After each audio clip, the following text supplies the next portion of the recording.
শুভেন্দু অধিকারী মুখ্যমন্ত্রী হলেন, হ্যাঁ, তো আপনার রিয়াকশন কি, ফার্স্ট রিয়াকশন কি?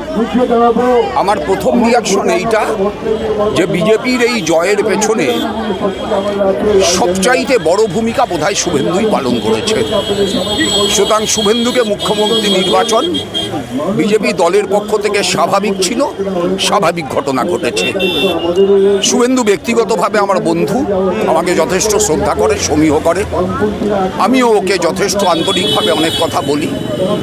আমি আশা করব রাজনৈতিক বিরোধিতা যেখানেই থাক, যেখানেই যাক, বন্ধুত্বের সম্পর্কটা নষ্ট হবে না, এবং এটা প্রত্যাশা করব যে শুভেন্দু তার পুরনো নেত্রীর জুতো পরবেন না। আচ্ছা, আর এদিকে তৃণমূলের পতনের পরে মুখ্যমন্ত্রী নিজের ফেসবুকে মুখ্যমন্ত্রী শব্দটা লিখে রেখে দিয়েছেন মমতা বন্দ্যোপাধ্যায়, আপনি কি বলবেন? আমি কিছু বলবো না। ওই আমুলের বিজ্ঞাপন ছিল না, the test of India, Trinamool হচ্ছে দ্য ওয়েস্ট অফ ইন্ডিয়া। আর কিছু বলবো না। আর আপনারা 4 দিনের মাথাতেই রাস্তায় নামলেন, আবার আপনাদের লড়াই ছিল এবং চলছে। এবার আপনাদের পরবর্তী প্রোগ্রাম কীভাবে, আপনারা কীভাবে সাজান? দেখুন, আজকে মে মাসের 8 তারিখ।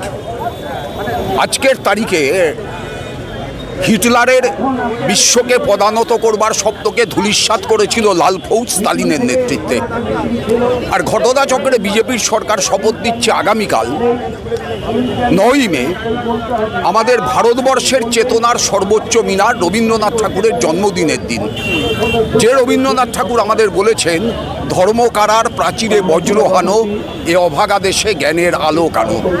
যে রবীন্দ্রনাথ আমাদের বলেছেন, এই সব মূঢ় ম্লান মুখ মুখে দিতে হবে ভাষা।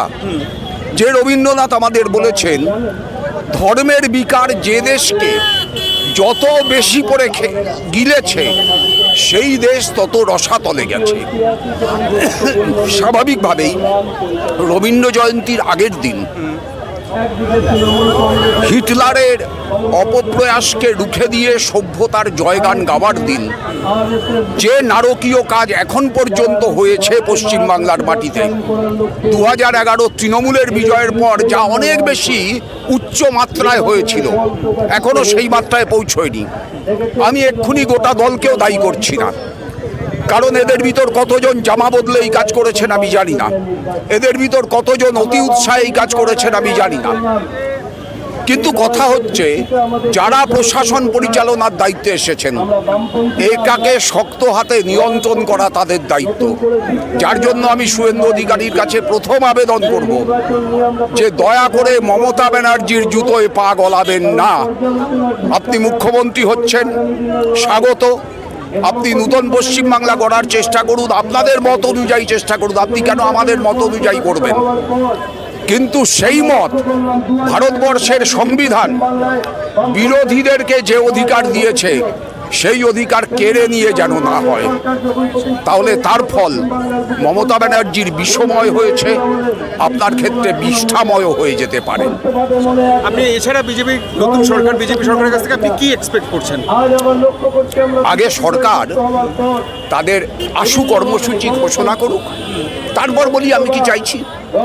যখন সরকারই কিছু বলেনি, তখন আমি কি চাইছি? আমি চাইছি আমাদের দল নির্বাচনী ইস্তাহারে যা বলেছিল সেগুলো ডুবদান। আমাদের দল নির্বাচনী ইস্তাহারে যা বলেছিল সেগুলো ডুবদান আমি চাইবো। এটাই যে স্বাভাবিক, এটাই তো বিজ্ঞানসম্মত। কিন্তু বিজেপি তো বিজেপির ইস্তাহার অনুযায়ী চলবে, সেইটা অনুযায়ী ওদের অগ্রাধিকার ওরা ঘোষণা করুক, তারপর আমার মন্তব্য করার সময় আসবে। সব বিষয়ে অ্যাডভান্স কথা বলা রাজনীতিতে যুক্তিসঙ্গত না, উচিতও না। আমরা অনেকে মাঝে মাঝে এই অনুচিত কাজটা করি, তাতে রাজনীতির লাভ হয় না, আমাদেরও লাভ হয় না।